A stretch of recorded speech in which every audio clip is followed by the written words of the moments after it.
कृष्णा गाडगीळ आणि sons limited 1832 पासून। जयंत पाटील राजाराम बापूंची औलाद नाही असं बोललो हे खरं आहे। मी जे बोलतो ते कधीच माघारी घेत नाही। मुख्यमंत्री फडणवीसांच्या तंबीनंतरही गोपीचंद पडळकरांकडून पुन्हा एकदा वादग्रस्त वक्तव्य। माझे हातपाय तोडण्याची भाषा करणाऱ्यांना आव्हान, ईश्वरपूर की वाळव्यात येऊ, तारीख वेळ सांगा। गोपीचंद पडळकरांचं जयंत पाटलांना खुलं आव्हान। जयंत पाटलांच्या कितव्या बायकोचं मंगळसूत्र चोरलं? सांगलीतील दसरा मेळाव्याच्या कार्यक्रमात जयंत पाटलांवर टीका करताना पडळकरांची जीभ घसरली। खालच्या पातळीवर टीका करण्याची ही घाणेरडी प्रथा राजकारणात सुरू झाली। आदित्य ठाकरेंचा गोपीचंद पडळकरांवर निशाणा, तर या किडीला खतपाणी घालण्याचं काम फडणवीस करतायत। पवारांच्या राष्ट्रवादीच्या अंकुश काकडेंचा आरोप। या किडीला खतपाणी घालण्याचं काम फडणवीस करतायत। अंकुश काकडेंचे पडळकरांवर टीका करताना मुख्यमंत्री फडणवीसांवर आरोप। आमच्यावर रावण दहनाची वेळ आणू देऊ नका। आया बहिणींची इब्रत काढत असतील तर आम्हालाही रावण दहन करता येतं। गोपीचंद पडळकरांच्या वक्तव्यावर पवारांच्या राष्ट्रवादीच्या नेत्या सक्षणा सलगर यांची टीका। पडळकरांचं शेपूट वाकडंच आहे, ते कधीच सरळ होणार नाही। पडळकरांवर कारवाईची मागणी केली पण कारवाई झाली नाही। गोपीचंद पडळकरांच्या वक्तव्याचा आरपीआय खरात गटाचे अध्यक्ष सचिन खरात यांनी नोंदवला निषेध। ओल्या दुष्काळाच्या निकषाप्रमाणे दिवाळी आधी मदत देणार। ऑगस्टपर्यंतच्या नुकसानाची 2215 कोटींची मदत वितरित करण्यास सुरुवात, फडणवीसांची माहिती। दिल्लीचा मदत करण्याचा निर्णय, राज्यातील निधीतून शेतकऱ्यांना पैसे देणार। प्रस्ताव पाठवल्यानंतर केंद्रातून रिइंबर्स होणार, मुख्यमंत्री फडणवीसांची प्रतिक्रिया। शेतकऱ्यांच्या मदतीबाबत मोदींसह शहांना निवेदन, केंद्र आणि राज्य सरकार पूर्णपणे शेतकऱ्यांच्या पाठीशी, उपमुख्यमंत्री शिंदेंकडून ग्वाही। बँकांना निर्देश दिले आहेत, कुठेही वसुली करू देणार नाही। धाराशिवमधील कर्जवसुलीच्या नोटिशीनंतर फडणवीसांकडून स्पष्ट। शेतकऱ्यांना नोटीस देत असतील तर बँकवाल्यांना ठोकून काढा, कायदा हातात घ्या। धाराशिवमधील कर्जवसुलीच्या नोटीसनंतर काँग्रेस नेते विजय वडेट्टीवार आक्रमक। धाराशिव जिल्ह्यात कर्जवसुलीला तात्पुरती स्थगिती, शेतकऱ्यांना कर्जवसुलीबाबत नव्या नोटिसा देऊ नका, जिल्हाधिकारी कीर्ती किरण पुजारी यांचे आदेश। हिंगोलीत बँकांकडून शेतकऱ्यांची खाती होल्ड, पीक कर्ज भरा तेव्हाच होल्ड काढू। पीक कर्ज भरण्यासाठी बँकेचा शेतकऱ्यांकडे तगादा, शेतकऱ्यांच्या हक्काचे पैसेही बँकेतून मिळेना। कनेरगाव नका इथल्या महाराष्ट्र ग्रामीण बँकेत खाती असलेल्या शेतकऱ्यांची खाती होल्ड केल्यानं शेतकरी हैराण। 1 नोव्हेंबरनंतर साखर कारखाने सुरू करण्याचा राज्य सरकारचा निर्णय, मदतीपासून एकही शेतकरी वंचित राहणार नाही, कृषीमंत्री दत्तात्रय भरणे यांची ग्वाही। अतिवृष्टीमुळे झालेल्या नुकसान भरपाईसाठी मुख्यमंत्री सहाय्यता निधीत मदतीचा ओघ, सरकारी अधिकारी, कर्मचारी, राजकीय मंडळी, देवस्थानाकडून पूरग्रस्तांना कोट्यवधींचा मदत निधी। राज्य सहकारी बँकेकडून पूरग्रस्तांसाठी 10 कोटींची मदत, राज्य सहकारी बँकेकडून 10 कोटी मुख्यमंत्री सहाय्यता निधीत जमा। अतिवृष्टीमुळे संकटात सापडलेल्या बळीराजाला साईबाबा संस्थानं मदतीचा ओघ वाढवला।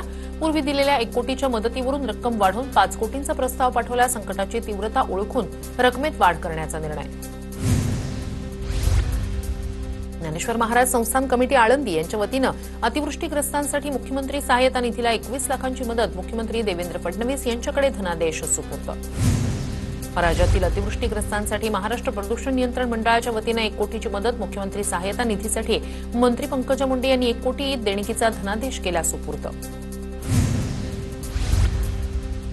किरीट सोमय्या यांच्या झलकरास गरब्याला मुख्यमंत्री फडणवीसांनी लावली हजेरी। किरीट सोमय्यांचे पुत्र नील सोमय्यांनी पूरग्रस्तांसाठी 30 लाखांची मदत केल्याबद्दल मुख्यमंत्र्यांनी मानले आभार। आमदार मिहिर कोटेचा यांच्या विक्रोळी कंदमवार नगरमधील गरब्याला मुख्यमंत्री फडणवीसांची हजेरी। कोटेचा यांनी पूरग्रस्तांना 25 लाखांचा धनादेश मुख्यमंत्री सहाय्यता निधीसाठी दिला। गरब्याला मुख्यमंत्री फडणवीसांसह अक्षय कुमार आणि अवधूत गुप्ते यांची मुख्य उपस्थिती। प्रसाद लाड प्रतिष्ठानच्या वतीनं पूरग्रस्त शेतकऱ्यांना 5 लाखांची मदत, मुख्यमंत्री फडणवीसांनी प्रसाद लाड यांचे मानले आभार। संजय केळकर यांच्या नवरात्र उत्सवाला मुख्यमंत्री देवेंद्र फडणवीस यांची उपस्थिती, आमदार संजय केळकर यांच्याकडून पूरग्रस्तांना 5 लाखांची मदत मुख्यमंत्र्यांकडे सुपूर्द। मुख्यमंत्री देवेंद्र फडणवीस यांनी रवींद्र फाटक यांच्या संकल्प प्रतिष्ठान नवरात्रोत्सवाला लावली हजेरी। संकल्प प्रतिष्ठान नवरात्र मंडळाकडून पूरग्रस्तांना 5 लाखांची मदत। मुख्यमंत्री देवेंद्र फडणवीसांचे आमदार तमिळसेल्वन यांच्या नवरात्रोत्सवाला हजेरी, तमिळसेल्वन यांच्याकडून पूरग्रस्तांसाठी 10 लाखाची मदत, फडणवीसांनी सेल्वन यांचे मानले आभार। आमदार गोपीचंद पडळकरांकडून मराठवाडा आणि सोलापूरमधील पूरग्रस्तांना मदत, सांगलीच्या आरेवाडीतून मदतीचे ट्रक सोलापूरकडे रवाना, 6 गाड्या गहू आणि 60 ट्रक चाऱ्याची मदत। 4 आण्याची मदत आणि 12 आण्याची जाहिरात, सुषमा अंधारेंची ट्विट करत प्रवीण दरेकरांवर शेलारांवर टीका. अंधारे भंपक असतील असं वाटलं नव्हतं, दरेकरांचं अंधारेंना प्रत्युत्तर. सुषमा अंधारेंनी शाब्दिक खेळ बंद करावे, सर्व फोटो बघा म्हणजे 55 लाखांची रक्कम कशी दिली गेली त्याची उकल होईल, आशिष शेलारांचं अंधारेंना उत्तर. शेतकऱ्यांच्या मदतीसाठी 2 प्लॉट विकून मुख्यमंत्री सहाय्यता निधीला 25 लाखांची मदत केली. उद्धव ठाकरेंनी रस्त्यावर उतरण्यापेक्षा स्वतः मदत केली पाहिजे. शिंदे सेनेचे आमदार संजय गायकवाड यांची उद्धव ठाकरेंवर टीका. उद्धव ठाकरे आणि संजय राऊत हे दोघं रावण. ठाकरे राऊतांचं नाव अष्टमीला नाही दसऱ्याला घ्यायला हवं होतं. प्रसाद लाड यांची उद्धव ठाकरे संजय राऊतांवर टीका. दिल्लीतून मदत मिळणारच नाही, महाराष्ट्राला गृहीत धरलं जात आहे. पूरग्रस्तांच्या मदतीवर मनसे नेते अविनाश अभ्यंकर यांची केंद्र सरकारवर टीका. धाराशिवच्या भूम तालुक्यातील अंजना सोंडा गावात अतिवृष्टीमुळे पॉलीहाऊससह झेंडूच्या शेतीचं नुकसान, पंचनामा करून नुकसान भरपाई द्यावी, शेतकऱ्यांची मागणी. सोलापूरमधील माढा तालुक्यात सीना नदीकाठच्या शेतकऱ्यांचं अतोनात नुकसान. पापनस गावातील तानाजी तरंग यांचं 15 लाखांचं नुकसान. 3 एकर द्राक्षाची बाग नदीच्या पाण्यानं जमीनदोस्त. बीडच्या गेवराईमधील धारवंटा शिवारातील तब्बल 3 एकर जमीन वाहून गेली. सिंदफणा नदीला आलेल्या पुरामुळे मोठं नुकसान. शेतकरी अजूनही पंचनाम्याच्या प्रतीक्षेत.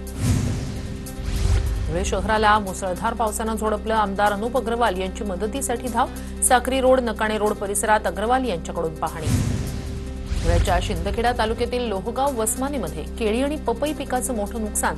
शेतकऱ्यांना तात्काळ मदत देण्याची ठाकरेंच्या सेनेचे उपजिल्हाप्रमुख शानाभाऊ सोनवणे यांची मागणी. जळगावातील नुकसानग्रस्त शेतकऱ्यांकडून बँक बचत गटांनी कर्ज वसूल करू नये. बल्लाळेश्वर युवा फाउंडेशनचे अध्यक्ष हरिभाऊ पाटील यांचं जिल्हाधिकाऱ्यांना निवेदन. नंदुरबार जिल्ह्यात पडलेल्या परतीच्या पावसानं 1370 हेक्टर शेतीचं नुकसान. पंचनाम्यानंतर नुकसानाचा आकडा वाढण्याची शक्यता. शासनाकडून भरीव मदतीची मागणी. बीडच्या नारायणगडावर दसरा मेळाव्याची जोरदार तयारी. 2 तारखेला मराठा आंदोलक मनोज जरांगेंच्या उपस्थितीत होणार मेळावा. पार्किंगसह एकूण 900 एकरावर तयारी सुरू असल्याची आयोजकांची माहिती. बीडच्या साक्षाळ पिंपरीमध्ये ओबीसी प्रवर्गाचे प्रमुख नेते मनोज जरांगे पाटील असा बॅनरवर उल्लेख.